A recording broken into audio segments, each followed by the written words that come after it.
live via Skype and brought to you via YouTube. It's the hashtag Wrestling Podcast. I'm your host, Turnbuckle Jim, and with me, my Samoan cousin. Fast count, and I'm also applying for the League of Nations. Do you even qualify for that? Why not? That's true. I mean, they couldn't find an American to lace the boots for them, but alright. We all have dreams. Well, I'm a little upset about the whole no Kevin Owens, but that's fine. Yeah, well, I think 5 is too much. 4 is the perfect size. Well, we'll get into it. Yeah, we will. So anyway, folks, it's been a couple weeks since we last talked. So how was your Thanksgiving? Did you have a good time? It was terrible. The Eagles got crushed on Thanksgiving. It was horrible. Yeah, that was a bad week for you guys, wasn't it? But Not as bad as last night, though. Oh God, the Redskins are the most embarrassing team in the NFL right now. It's just ridiculous. I don't know. I think like every single team except for the Patriots and the Panthers just looks terrible at some point right now. Hey, you're still in first place. We're still in first place. How is this possible? It's like the oh my goodness. Anyway, we're not here to talk about football. We're here to talk about wrestling. So I think we're just gonna go ahead and skip Survivor Series because we'll kind of cover that, but we're not gonna do it in depth review. We'll talk about Raw from this past week. We predict pay-per-view coming up this weekend. Holy crap, that was fast. And then go straight to our worst of the year. One of my favorite things to do is pretty much judge people's jobs that I really couldn't do myself. Yeah, it's always fun to dump on somebody else. But a couple things. I know we're not going to go over Survivor Series, but a couple things that led into it. Right. Were you surprised about Sheamus cashing in and holding Roman Reigns to a Sheamus 515 shirt? No, I was not surprised at all, which is one of my biggest problems with the WWE right now is the lack of surprises. Oh, so we're going to get into that later then. Oh yeah, we're going to get into that later, but yeah, I mean, I was really, really annoyed by the whole Sheamus. So I'm just going to cash in like right now, and we all predicted it was going to happen, and it's really sad that the two best people they can have in the main event right now are Sheamus and Roman Reigns. Well, the problem is, okay, I know we're not going into predictions, but so we didn't get the Roman Reigns heel turn. We didn't get the Dean Ambrose heel turn. Nope. We got the John Cena push where Roman Reigns is going to be a face and be shoved down our throats, whether we like it or not. Yeah, it's true. And now we're supposed to care about him more because Sheamus screwed him out of the belt? It's tough. It's really tough. Yeah, I mean, honestly, which brings these to Monday Night Raw. Obviously, I was kind of like flipping the channels between that and football. I kind of watched half and half. Kind of like to watch the first half of the Monday Night Football game, and like I caught up with some of it on Hulu, but I didn't watch all of Raw. But I pretty much know what's going on. I did miss the Dolph Ziggler Kevin Owens match, which I hear was really good. Yeah, it was really good. Yeah, that's what I'll probably go back and watch because I love Kevin Owens. The guy's great. But yeah, from what I saw, I mean, there's a couple of good things. Like the League of Nations shows up. They're in full force. They all come out and yada yada yada. And then the Wyatt family shows up too. I'm like, oh my goodness, this is gonna be awesome. And then these W guys show up. I'm like, nah, I'm not as excited. And then Roman Reigns and friends show up too. And I'm like, oh, I'm even less excited by this now. So yeah, if you ask me, like Raw, that was just too much at the beginning. They kind of threw like all the main feuds down our throats at the same time, and except for the Kevin Owens Dolph Ziggler match, I don't think there was anything else worth watching the entire show. Man, okay, to be fair, I like a good old-fashioned brouhaha. Yeah. I can't beat it. And basically, you have like 16 people in there just, beating each other up, which is fine. I did like that. I like the fact they did a match. Right, they get right to a match. It was great. But you really shouldn't. Like, none of those guys should wrestle again that whole night. Tommy Dreamer and what's the big dude's name for the Wyatt family? Strowman. Like that match was garbage. Yeah. Like, why even have them in a match together? They didn't do anything for anybody. And everything else was just kind of crappy. But yeah, the brouhaha was cool. I mean, I do miss a good brouhaha. It was pretty evenly matched. The fact that they have like 2 or 3 now heel stables in the company, like they have the Wyatts, they have the New Day, they have the League of Nations. Kind of like wonder the things going to like favor the heels more. The fact that they have the ECW team, which I think is kind of cool. I like seeing those. Like I'm a mark for the nostalgic stuff, so I like that. Um, yeah, but they really need to give a name for the freaking Roman Reigns and company because honestly, like you feel like Dean Ambrose feels like the sidekick for Roman Reigns right now. You mean the family? The family, yes, his family. Um, I'm probably more related to those guys than Roman Reigns is. Well, and that was the whole thing because you have Ambrose feuding with Kevin Owens, but it's supposed to be the family feuding with the League of Nations. But Kevin Owens isn't in the League of Nations, so why isn't he just feuding with Del Rio instead of Jack Swagger in a match that no one's going to care about? I don't know, like the whole like Jack Swagger. Didn't they do this like 2 years ago? Jack Swagger versus Alberto Del Rio, but it was reversed. Like Alberto Del Rio was the face, and Jack Swagger was the immigrant-hating redneck. Yes. So now they just reversed it. Yeah, I really hate going back to those old kind of scenarios, but I mean, it just kind of shows they really have nothing to do creatively, and they can try and just do one match from pay-per-view and just be done with it. I'll be okay with it. So I'm a little confused about. So we got Charlotte, Yeah. who didn't really win in a controversial fashion at all. Like was her hand really under the rope? I mean, it turned into like from a Paige bitch fest into now Charlotte's turned heel. So are we supposed to cheer for Paige again? Honestly, they really needed to get rid of Ric Flair from Charlotte. I mean, she really needs to make her own thing, distance herself from her dad. I know it's probably not like this immediately smart game plan, but I think it's probably the long term the best thing. But yeah, I don't know like who's heel, who's face in the Divas division anymore. I think like Becky Lynch is like the lone face out there. Everybody else has turned heel or is already heel. Well, the problem, like I have this whole thing is like I don't mind that they did it with Charlotte with the whole Ric Flair thing, but that should have been like months down the line, like after. She's gone through all of the heels, then she turns bad herself. Yeah, that's like it. Yeah.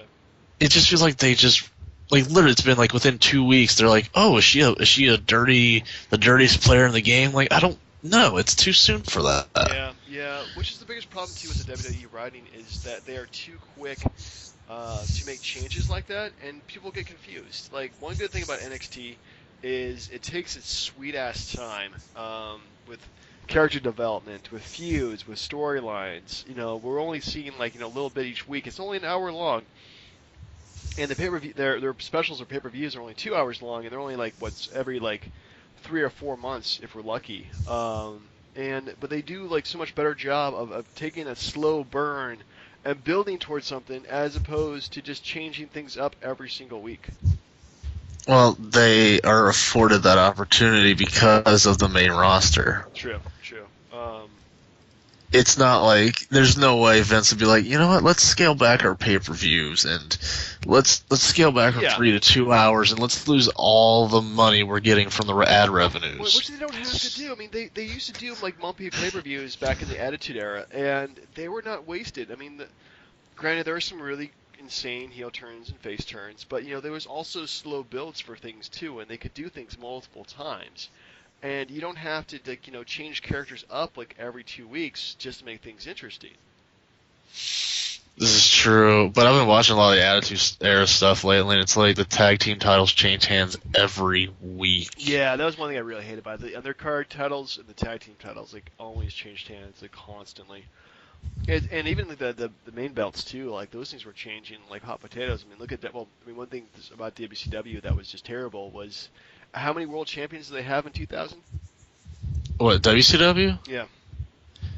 Oh God. Oh Jesus, what was it? I think it was like Chris Benoit, and then he quit, and then it was like Sid Vicious, and like Jarrett, David Arquette, like DDP. Flair, Jarrett, Hogan, Booker T, Steiner. Yeah, there's probably 1 or 2 or 3 more, but that's a pretty extensive list. I think you're right. I mean, well, let me just see. Let's just quick do a rundown. And we're going really off topic right now, aren't we? Yeah, but I'll see if I got it right because I remember Okay, so it was Ben. Okay, Benoit. Well, if are we counting Bret Hart, but then because he had to forfeit the title? He forfeited it in January 16, 2000. So yeah, we'll count Bret Hart. So that's one. So then Benoit won, and then he quit the company and went to WWF the next day. Okay. Sid Vicious. So Sid Vicious. Okay. Then it was vacated, and I think Jeff Jarrett won. No. No, DDP. No. David Arquette? No. Wait, no. You're kind of. I mean, there's something you're missing here because it goes. Flair. Flair. Anyway, I'll go with Sid Vicious. You can keep Sid Vicious because apparently, according to Wikipedia, Kevin Nash awarded himself the title on January 25th of 2000, and Sid Vicious beat him the same night. Oh, what? Yeah. And then Sid won, and then Jarrett won. Yeah. And then David Arquette, and then Jarrett won it back. And then Hogan won, but left, and then Booker T beat Jarrett. And then I think Nash beat Booker T. Then Booker T beat Nash. And then I think Steiner beat Booker T. And I think Steiner kept it all the way until Booker T won it when the company closed. You know, that's pretty close to it, but yeah, there's a few of them, and it's pretty bad. I mean, there's like. Oh wait, forgive me. I'm sorry. There was that spot where like Flair won it and then lost it like right back, like it was that night. Yeah, it's pretty bad. Anyway, what were we talking about? Oh yeah, so Charlotte and the Attitude Era and changing the belts and what the characters and whatnot. So yeah, we really got off topic there for a second. Anyway. Yeah, it's fine. Yeah, we do that sometimes. So anyway, overall, what grade would you give Raw? Probably a C. C. I'm intrigued into the pay-per-view. I think I'm gonna be pretty excited for it, but I would also give it a C too. It was. They had some good stuff to it, but overall, it was pretty meh. I have a really, really big problem with Roman Reigns. Like, he has the most god-awful promos I have ever seen in my life. Like, his facial expressions are bad. He can't talk worth a damn. The crowd doesn't care what he has to say. And, like, it's like he's begging them to, like, did you just see the part at the end where he kept talking about Sheamus, and then once the crowd said tater tots, then he said it like 15 freaking times? Yeah, that got old really fast. Hey, tater tots! What's up, tater tots? Like, come on. God, like, I don't know if he just doesn't know how to talk right, or if they're just giving him bad material, or a mixture of both. I think they're not giving him material which is suited for his abilities. He's not a naturally charismatic guy like The Rock is. I mean, really, nobody is. Oh my goodness, The Rock is like... I mean, who wouldn't sleep with The Rock, really? That guy's like so charismatic. But yeah, Roman Reigns, not a naturally charismatic guy, comes off as being very awkward and giving like promos, and really should keep his stuff down to a minimum. I mean, The Undertaker, if you look at his promos, they're all pretty basic, really. I mean, they're delivered very well because he's The Undertaker. But yeah, overall, like Roman Reigns is just I don't know. He comes up, as being really painful in public speaking, and that's something he really needs to work on. Or they need to change up, his materials, because I'm tired of his whole like, I did this, and then I did this, and then and it's just like you don't need to spell out your feud. I mean, we know what's going on. It's pretty basic stuff. Yeah, it's really, really painful. I wish he had a manager. Mm-hmm. Like he had Paul Heyman. Like Paul Heyman would honestly like send him to the moon. Yeah, I mean, and no Zeb Coulter either. I know Del Rio dumped him to the curb, but no, he's not good for him at all. Really, like Paul Heyman. Paul Heyman did more for promoting WrestleMania than Roman Reigns and Brock Lesnar ever could, because he, was good at building up Roman Reigns to being the monster that he is not. Well, the whole struggle for the belt didn't help any. But speaking of struggle for the belt, TLC, right? TLC, our next paper. I can't believe it's that soon. Go figure. I didn't realize it was this weekend until they actually announced it. Well, I think it's just because they got the whole holidays and the whole tribute for the troops deal. Yeah. It's going to be a pretty end of the month. It's going to be pretty long, and then you have they do take some time between now and Royal Rumble, doing all the holiday stuff. So I mean that's a too big. I mean, The Mondays aren't really falling on bad times for them in terms of scheduling with the holidays, but it's just not really easy either. Anyway, so let's do predictions. Yes. I'm not gonna. Let's go ahead and write these things down just in case for posterity's sake. Of course. Let's see. I mean, are we sure they're not going to add anything last second, like another Tyler Breeze Ziggler match or something? They might, but if they do, we'll just go ahead and forget it, or do like our predictions at the last minute. Yeah. All right. So first up, I'm going to go ahead and put Alberto Del Rio versus Jack Swagger. Can we go to the next match? No, we got to start with this one. Well, I mean, if we kind of there's no way Swagger wins unless Cena comes back and screws him out of the belt. Yeah, that's not going to happen anyway. Next up, the ECW Originals versus the Wyatt family.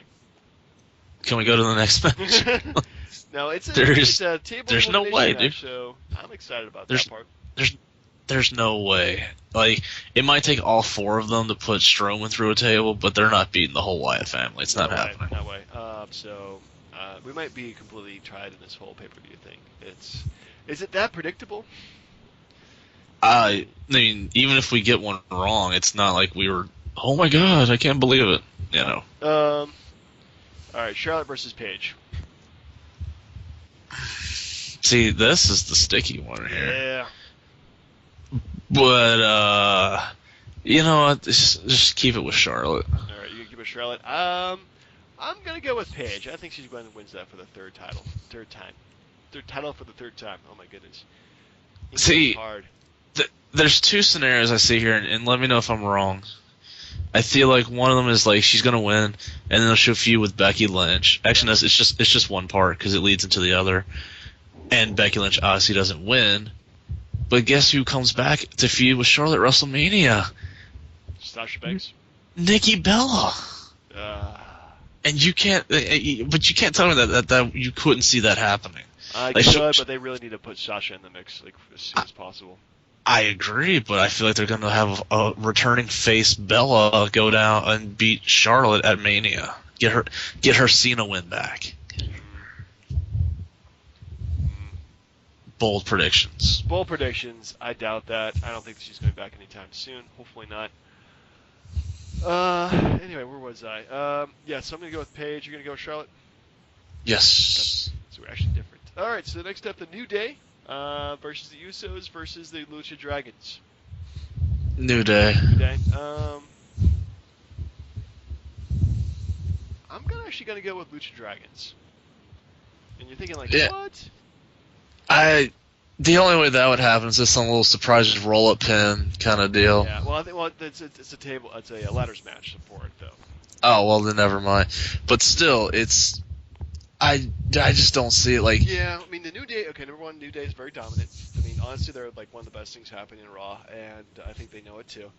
I really feel that they're just gonna like lose the belts and then pick them back up within a month or so. So they'll be their three-time tag team champions. Oh, do you like their whole unicorn thing that they're doing? Yeah. Okay, because did you see the part where they did the unicorn stuff with Team Bad and all that? I saw part of that. Yeah, that was kind of goofy. Yeah, but I still think they'll keep it, and for some reason, I want them to stretch it out so that they can have a feud with the Usos and lose it at WrestleMania. Yeah. Well, I mean, I really think they want to put the belts on them as many times as possible and just sort of give it to random teams in the meantime, and have it win it. Anyway, so we clap for your 18-time tag team champions. We keep on losing. We keep on bringing them back. I mean, honestly, those guys like. The New Day has been, I mean, we're not going to do the best of, but, honestly, I love that the whole gimmick has just been brilliant ever since they turned heel. It's just been perfect. They really are doing a good job making me hate them, because their promos are annoying the crap out of me. I'm loving the fact that I'm hating them. That's so good. Anyway, next up, Kevin Owens versus Dean Ambrose for the Intercontinental Championship. Oh... Kevin Owens. Yeah, I gotta agree with you there. He's just too dominant. I really don't see Dean Ambrose winning this one. No, I don't either. I mean, I feel like, it could happen, but it's just too soon for him to lose the belt. Yeah. Too damn soon. Next up's our main event, which is a Taboos, Ladders, and Chairs match for the World Heavyweight Championship. I can't believe I'm saying this. Sheamus versus Roman Reigns. Damn.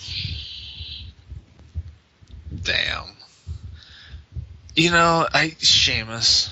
Yeah, I mean, he can't lose via DQ, or wouldn't be lose via DQ or something like that. So I'm gonna go with Sheamus as well. I think he's gonna keep the belt for a while, and they're gonna have Roman chasing him, and we're just gonna get sick of it. And when Roman finally wins at WrestleMania, we're just gonna piss all over the guy. I really hate to make this the Roman Reigns hate show, but man, like. Ooh, actually, I changed it. I'm going with Roman Reigns. Well, think about it. I feel like they were just like, knowing how bad their writing is. Yeah. He's gonna win, and then they'll feud at Royal Rumble. He'll keep it, and then Reigns will go in and fight whoever the Rumble winner is. Whether it's Ambrose or Brock Lesnar or whatever. I feel like if they want Reigns to, they're just gonna do it anyway. So you might as well just do it now. Might as well. Roman Reigns for the win. That'd be really, really weird. Anyway, so let's go with our ready for the worst of. Sure. All right. So I just kind of picked up. We're just gonna go through various categories. Some of them obvious, some of them not so obvious. And I really didn't prepare too much for this. But I think I want to make it more off the cuff. Like, what's your worst of essentially 2015? We're doing this first because we want to get the negativity out of the way. So we go to the positives, like best matches, best wrestlers, best most improved person, participation trophies to everybody else. All right, so first one, a big question for you: worst wrestler of 2015. Ooh. Damn. Okay, now is this male or female? We're just gonna be male. There's gonna be a separate category for divas and women wrestlers. Oh God. Damn, dude, that's tough. It is tough, but I mean, there's been a lot of bad wrestling. Just pretty much overall, like worst. Like, who would you fail? And you pretty much pick anybody, but I'm gonna go with my own answer is gonna be something a bit more, keeping the same trend. You're gonna think you may not like this answer, but I'm gonna go Sting. Whoa, yeah, he loses 2 matches, he gets himself really hurt, he barely participates. His promos are pretty good, but yeah, I could definitely see that. Sting has definitely not impressed me in his WWE run at all. Well, to be fair, he's no Braun Strowman bad, but at the same time, like. Actually, I can't blame him. His match with Triple H was good because he was good, but his Seth Rollins match was terrible. True. That was pretty horrible. I'm gonna go with Roman Reigns. But he had good stuff with Bray Wyatt. Yeah, his stuff with Wyatt was good. I'll give him that. But I think overall body of work between his lack of charisma, his limited moveset, his inability to tell a good story in the ring. Just overall, I think the reason he had a good feud with Bray Wyatt because Bray Wyatt is that good. So overall, I think he's definitely my worst wrestler of the year. Yeah. There's been worse. I mean, God, who was that guy? Baron Corbin or whatever? Baron Corbin's improving. I think he's getting better. Fair enough. Yeah, it's a very opinionated question. What can you say? So worst tag team of the year. Ooh. See, I don't think there's really been a bad team. I mean, I can't really honestly name one. I mean, J&J Security. I don't know if there's really been a bad team. Okay, Ascension. There you go. Ascension, yeah. Well, I think that's been used really badly in the WWE, but I was actually going to go with the team of Damien Sandow and Curtis Axel. Well, I mean, they were over with the fans, and they just stopped it. Well, they had to because Hogan was a horrible racist. That's what it came out to be. Oh yeah. Yeah. Forgot about that. Yeah, I mean, I don't think it's the Ascension's fault or these guys' fault. It's just that just lack of writing and lack of poor role models essentially. Is what really caused them to have a being the worst of the year. So well anyway, so worst diva and or women wrestler, who would you pick? Brie Bella. Brie Bella.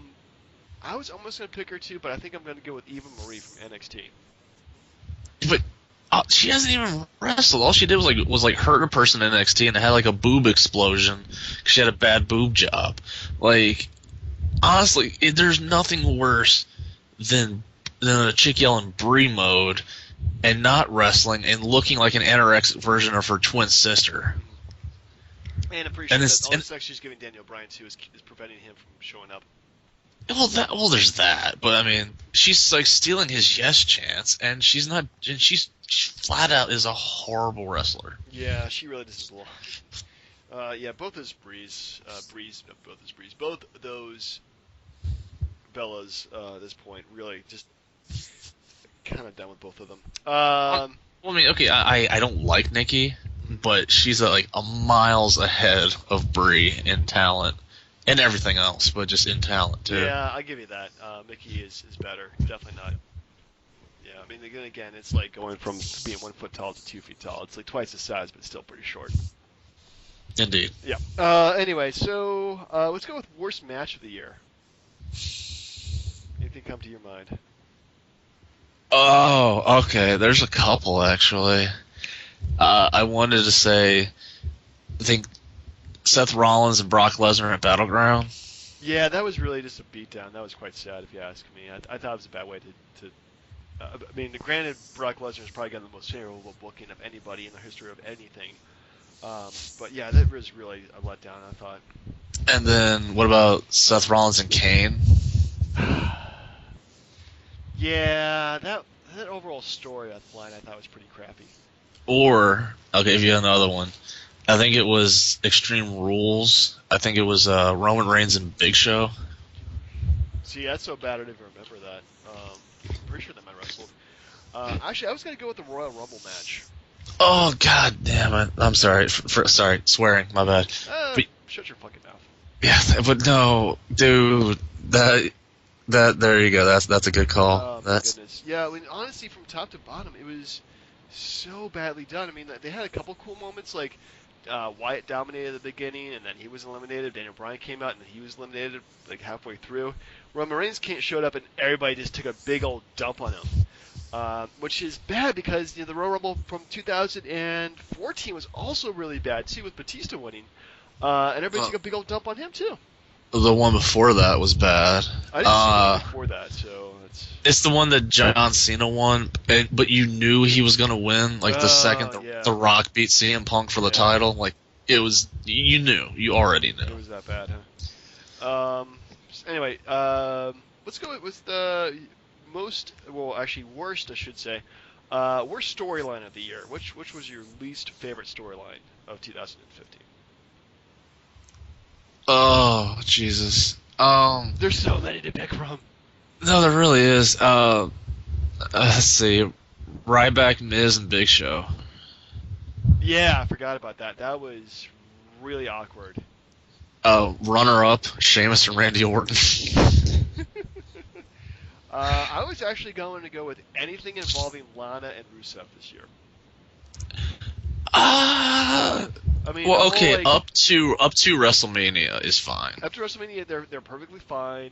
And actually, pretty much like the whole Dolph Ziggler, Lana, Rusev, and what is her name? Other blonde, Summer Rae. Summer Rae. Yeah. Summer Rae. That whole love quadrangle of just like what the hell's going on. It was worse than freaking high school, man. Like. Well, true.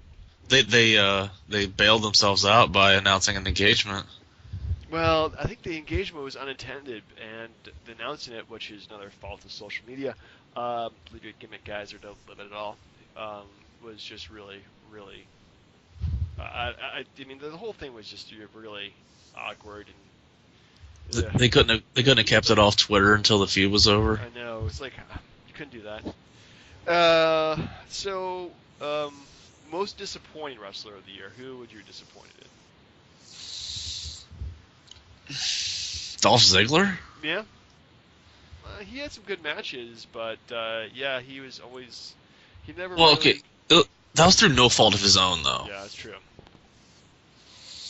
Okay, worst. Okay, most disappointing wrestler, like who I think it was their own fault. Yeah. Actually, I wouldn't even say it's their own fault because the writing could be bad for a guy, or they just never click with their fans the way they wanted to. I still, I'm gonna go Rusev then. Rusev. Okay. And that's. Well, dude, like you go from like jobbing like 3 straight pay-per-views to Cena to a bad like love triangle thing. Yeah. To where you start losing every match you're in. Yeah. Like Rusev got the shit end of the stick, dude. He really did. I'm gonna go with the Ascension if I can pick a disappointing. I don't know if it's really in their fault of their own. They just never got a chance to shine like they did at NXT. Because you go from being the most dominating NXT champions of all time to being jobbers for everybody else. It's just really crappy. Well, I don't. Not that I don't know if these things are intentional, but that hometown or home show or whatever, that Raw one, the Legend show, where like the Outlaws, the NWO, and like the APA just destroyed freaking the Ascension in the ring. Like they were nothing after that. That's true. That totally killed any buzz they might have had. Good point. Good point. Is there any worst of that you want to add? I mean, worst moment of the year, maybe. Worst moment. Oh man. Mark Henry commercial for a burger. Really? Oh my goodness, that was really weird. Yeah, it's like they played it up as like being part of a segment, and then they had like Mark Henry fantasizing about a burger. It's pretty horrible. Actually, I could get with anything involving El Torito. I just kind of hated all that crap with the stupid bull. Agreed. I was just thinking Seth Rollins getting hurt, but yeah, that was. In terms of like a unintended moment, yeah, that was Seth Rollins getting hurt. I mean, he really should have had that belt for his the whole year. Like he should not have lost it via injury. I mean, unfortunately, I think that's what's happening with a lot of guys is that just injuries are catching up with them. Another bad moment was that Randy Orton. Randy Orton. Really disappointed was Daniel Bryan dropping in the IC title because he was injured. And I'm hoping he comes back, but apparently, like at this point, it's like looking like he might never. Which unfortunately, I hope this is not a trend of guys who come into who are big in the indies. Their bodies are so banged up from previous, from all the years, that they finally make it to the main roster. They have they start a good run, and then they get injured, like Daniel Bryan or Seth Rollins. Of course, injuries just happen, and some people are lucky, some people are not. It's the way that you wrestle and the bumps that you take. I mean, well, the problem is, I think like he just didn't listen when he came back, and it was one of those like he should have changed like his moveset, and then just didn't. I don't know if the whole Sheamus like concussion thing had a whole lot to do with it, but I don't know, man. I just don't know. I'm trying to think. Oh, you already said worst match, worst wrestler, right? Right. Worst moment. Worst pay-per-view? Oh, Jesus. Survivor Series? Yeah, I'm gonna go with Survivor Series. I think I liked most of the pay-per-views I've seen this year, but man, there was no good moments to that at all. It was, I mean, I guess the opening matches were decent, but it was predictable, boring. Didn't have any drama to it or sense of urgency or anything. It was just, it felt really watered down. Well, the Rumble itself was bad, but I think it was safe because of that Rollins Cena Lesnar match. That was so good. That was quite a good match. So good that they showed it again that next night. Yeah, I'm trying to think. Like, okay, so I'm trying to think the worst overall thing. I would imagine is the Authority. Yeah, the Authority's been bad. They've been inconsistent. Yeah, I mean, overall, I'm just really not digging. I mean, they've been showing them less and less. I maybe they're going to change out to League of Nations to be the big heel faction, and Authority just the guys in charge. But yeah, in terms of a storyline, like they've been really, really weak. Ooh, I know. Can you think of the worst plot holes in the storylines? The worst plot holes. Oh my goodness! Like, or it's just where you're just like, well, I mean, I guess we have to accept it. That's what they're telling us. I can't really think of any like right now. Just talking to you, I mean, I'm pretty sure that give me time, I can easily point out every single thing that's wrong with, well, WWE right now. Well, the only example that came to mind was Sting, because Sting loses to Triple H, Yeah. and then because he quote unquote kidnaps his statue, he gets a title shot. Yeah, I mean, getting Tyler shots like that does not make it. It sounds. I agree with you. It's just stupid. It's sort of like, I don't know. I miss the days when we have number one contender stuff, but we just had number one contender stuff. Yeah, that was a lot easier to follow. It was just number one contender for this week is freaking McFoley. Okay, why not? Yes, exactly. But yeah, that's all I got, man. I've run out of worse stuff. We've run out of bad stuff to talk about, man. Well, hopefully we'll have plenty of good stuff to talk about next week. We'll actually have one last one. What was one thing about 2015 that you're kind of mad at, but not a lot at?